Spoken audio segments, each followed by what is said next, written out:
Hello, friends. I'm Pastor Jen Rude. I'm the university pastor at Pacific Lutheran University in Tacoma, Washington. And I'm here today as part of a three-part series on Epiphany. And I'm joined today by two super lovely PLU students, Ryan and Carenna. Welcome to both of you. Ryan and Carenna are both involved in campus ministry, and I thought they would be fun conversation partners. And they said yes, so here they are today. Ryan and Carenna, can you each share a bit about where you're zooming in from today? And then maybe one fun thing about winter break, since you're on break, but you still agreed to do this, so thank you. And then your PLU details, like your major, your year, all that. Ryan, do you want to start us off? Where are you zooming in from?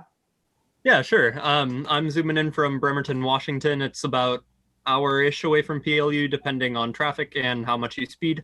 And I am a junior this year at PLU, and my majors are environmental studies and physics. I don't know if I've done anything like overly fun over break that's like interesting, but I've been spending a lot of time with my family, and I've been enjoying that. Nice. Carenna, how about you? Where are you zooming in from? I'm zooming in from Harstead Hall here on campus. Um, uh, And what did you do for fun over break? I went home. I was able to see my family, which was lovely. And then I came back to the Pacific Northwest and visited a family member who lives in Oregon. And we went to Cannon Beach and we went hiking, and it was very wonderful. Oh, that sounds lovely. And now you're back on campus. Well, that's good. And then, Carenna, you're a first year student, right? Yes, I'm a first-year student and I'm undecided in my major. Still deciding, still deciding. Still, still exploring. Or exploring. Yeah, absolutely. Great. Well, thank you both for being here. So, like I said, we're doing this three-week or three-part series on Epiphany, which is the church season that comes after Christmas.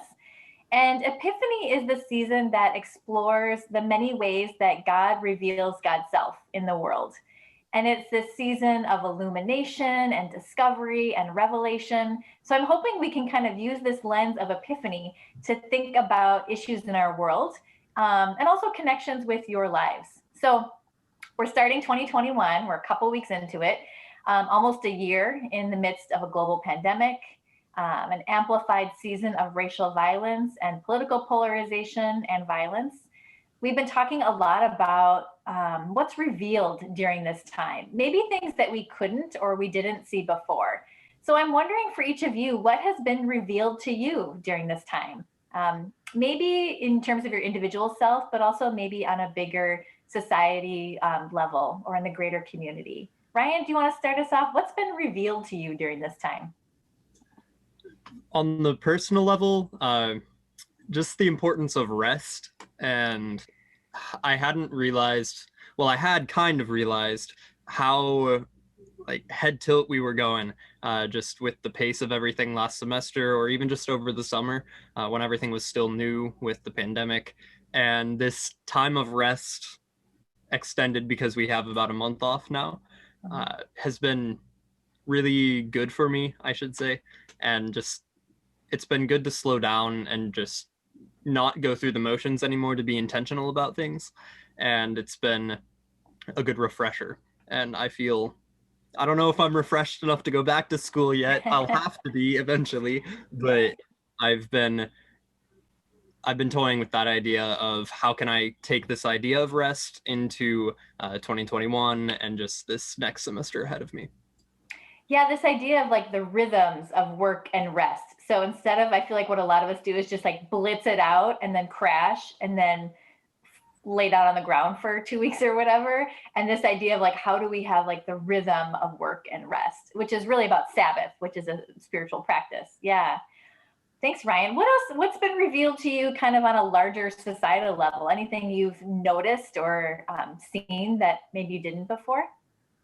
It sounds really dark, just kind of because it is, but just how broken things are, and just everything that needs to be fixed. I've been living in the environmental and social justice wing of Stewin and now Ordal for the last couple of years, and that's really helped me to tune into the social justice issues that are going on, whether it's the injustices that Black and brown people of color face every day that I am privileged enough to not have faced. And it's really been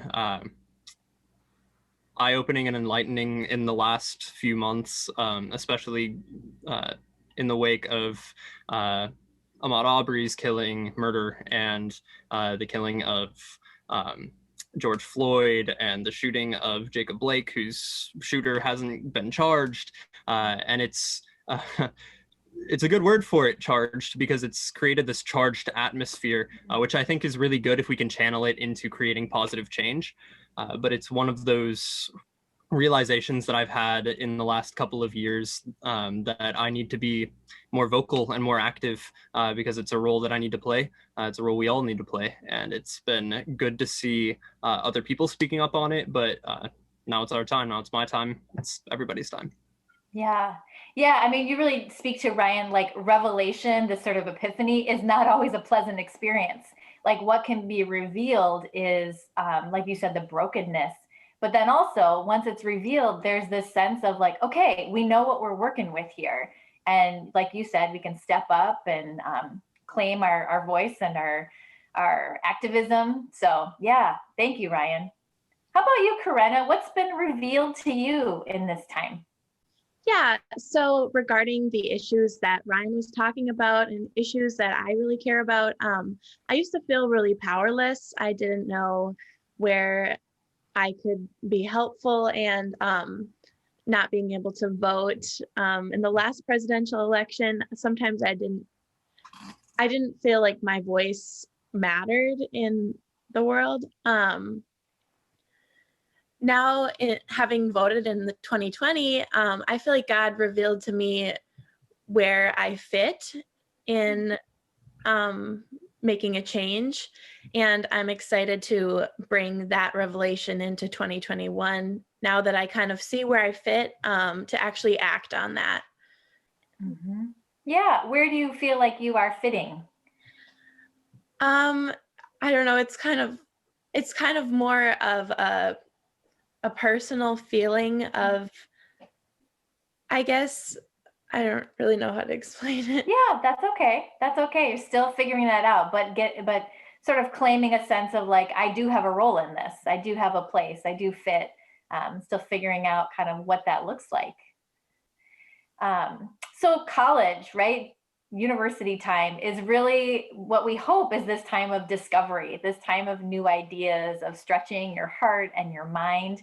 I'm wondering for each of you, what's one epiphany that maybe it's a aha moment or revelation that you've had in your time at PLU so far? Maybe it was something in your classes, or maybe something about yourself. But yeah, what's an epiphany you've had since you're being at PLU? Ryan, you've been here longer, so we'll start with you. I don't know if that has any bearing on the situation, because my most recent epiphany that has broken my brain the most has been because of an IHON class I was taking that was philosophy centered. Dr. Michael Schlieder was teaching it, and we were talking about free will, which is always going to break the brain, right?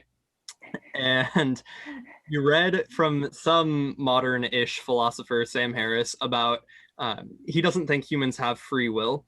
And it completely messed me up, some of the things he was saying. And one of the cool takeaways from that was, if humans don't have free will, it puts a different spin on forgiveness, because then we aren't truly culpable for our actions. We can't blame anybody, and it spins a new light to me and for Sam Harris on the idea of mercy, because it's not. It makes mercy a lot easier when we can just be like, hey, it's okay.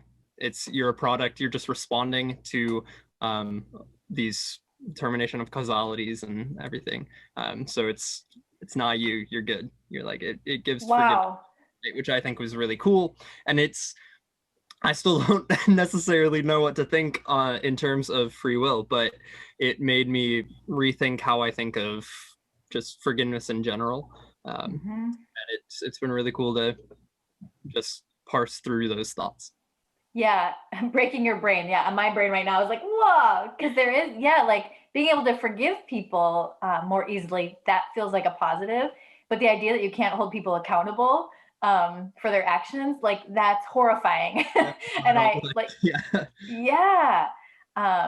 Oh, that's a good university. Like that feels like such a college moment where you're like, what all the things your brain is like swimming around and playing out the scenarios. Like, okay, if I accept this philosophical, argument, how does that play out in real life, not just in sort of the mind? Yeah, and it's interesting because one of the base ideas of Christianity, Lutheranism, is that we do have free will, right? So it's been a struggle to try to reconcile these cool ideas of forgiveness, given we don't have free will, or if we don't have free will, I should say, and then make that kind of fit or work or see what I personally think and where my views don't necessarily align with either Sam Harris's or where I'm challenging now some ideas within Lutheranism, Christianity, and things like that. Yeah. Oh, thanks for that. Carenna, how about you? You've only been at PLU now a semester, but yeah, any epiphanies you've had? Yeah, absolutely. I think there's a lot of epiphanies that come in your first semester of college. Um, God has revealed to me that I'm able to do really well on my own and that I can do this whole adulting thing. Um, and I've had a lot of really great days, but life always has some bad days as well. And I think I've had a lot of aha moments that I don't only see God on the bad days. It used to be that I would only call on God in bad days, and now I see God a lot more in the good days. I think just because there's so many of them. And I think being in Washington where there's so much natural beauty around us has really helped me see God, because one place that I see God is just in nature. And I've had several days this semester where I've gone outside and just been like, wow, I feel the presence of God in this sunshine or in these tall trees.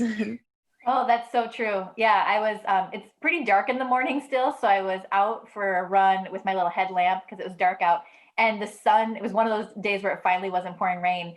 And the sunrise was happening. And I saw like Mount Rainier, which is so snowy right now. And yeah, it's like awe inspiring. And this sort of wonder of God kind of just is amplified. Yeah.